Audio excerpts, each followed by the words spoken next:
Now that you know what the conic sections are and why they're called conic sections, let's see if we can understand the actual equations of the conic sections a little bit better and use that knowledge to be able to at least recognize them when we see the equation, and then if we see the equation, know how to plot them. So the first one we'll start off with is the circle. The circle. And you've probably seen this for many years already, but I'll review if you don't know it already. The general form of an equation, or the general equation for a circle, is x squared plus y squared is equal to r squared, where r is the radius of the circle. And this would be a circle centered at the point 0, 0. So I'll just draw this kind of general graph right here. So if that's the x-axis, that's the y-axis. The circle will look like this. Let me do it in a different color. The circle would look something like, make sure it's a circle. Well, it's supposed to be centered at 0, 0, but that's close enough. So its center will be right here.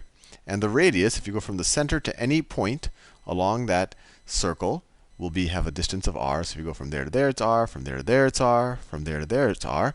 And to some degree, this formula, all it is an extension of the distance formula, which is really just the extension of the Pythagorean theorem. So for example, the distance formula, if I want to know the distance between some point x comma y and the point 0, 0, what you do is you take the difference of the x's, so x minus 0, you square that, and then you add that to the distance between the y's squared. So that's 1 y point minus 0 y. Y is equal to 0. Square that. And that is equal to the distance squared.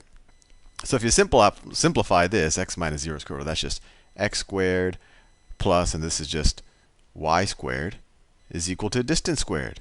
So this essentially, this equation is the plot of all points that are exactly d away, a distance of d away from the point 0, 0. And that's just a circle. And I'll let you think about it. I think I actually showed this to you in a distance formula video, but the distance formula just comes out of the Pythagorean theorem. And if that's not completely obvious for you, just think about it a little bit, and it'll hopefully become a little bit more obvious. But anyway, this was you probably already knew this. And actually, just to hit the point home, if we had an equation like this, x squared plus y squared is equal to 9. The graph of this circle would look like this. So that's the x-axis, that's the y-axis. And draw the circle itself. Circle looks like, oh, close enough. And then the distance, or the radius, from the center of the circle, or the radius of the circle, that's going to be 3. Just to, there's a 9 here. You might say, oh, why isn't the radius 9? No, that's because this is the radius squared. Remember the original formula I just showed you. X squared plus y squared is equal to r squared. So this right here is r squared. So if r squared is equal to 9, then r is equal to 3. It can't be minus 3. I mean, it could, you can't have a negative radius, or if you did, you're just going the other direction, but it's the same thing. So the radius is equal to 3. So that's a circle, and that's pretty straightforward. But in a lot of algebra classes, they complicate the issue a little bit by shifting the circle. So let's say let's just shift this circle. Instead of having, so let me just rewrite it. So the unshifted circle was x squared plus y squared is equal to, let me write it this way, is equal to 3 squared. Right? That's the same thing as 9. And let's say that the new circle, the shifted circle, is x minus 1 squared plus y plus 2 squared is equal to 3 squared. Now all of a sudden this looks really complicated and daunting and all the rest. But all you have to recognize is we just substituted an x minus 1 for the, whoops, I messed up my pointer. We just substituted an x minus 1 for the x. And we just substituted a y plus 2 for the y. So it has the same basic pattern as of this circle. And the fact that we added or subtracted numbers from the x's and the y's tells us that we shifted the circle. And so the next obvious question is, where did you shift it to? And your impulse might be, oh, well, maybe I shifted it to, instead of the center being 0, 0, right? This has a center at 0, 0, your intuition might be to say that, well, now the center is at -1 plus 2. And you'd be almost right, except you'd be exactly the opposite of the correct answer. The new center is now x is equal to +1, and y is equal to -2. And that might be unintuitive for you at first, and you might want to watch some of the videos. I think I've done them already, or I've always intended to, on shifting functions. But the way to think about it is x, the center here is x is equal to 0. So when x and y is equal to 0, x squared plus y squared is 0, or exactly 0 away from the center, or we're at the center. So now if we want x to be 0 away from our new center, this term has to be equal to 0. And if, just like when x was equal to 0, this term equaled 0. So now for us to be at the center of our new circle, so to speak, this term has to be 0. So the new center has to be at x is equal to 1. Likewise, this has to be 0. And so the center is at y is equal to 2. Another way to think about it is this, if, let's say, when y, what happens here when y is equal to 2?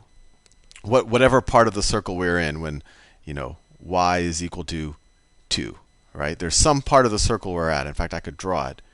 When y is equal to 2. Let's say this radius is 3. When y is equal to 2, we're probably right around there on the circle. We could be there or we could be there, right? Now we're shifting this circle. So now instead of being at 0, 0, we're going to be at 1 minus 2. So now we're going to be at, the new center is x is equal to 1, y is equal to minus 2. The new center is there.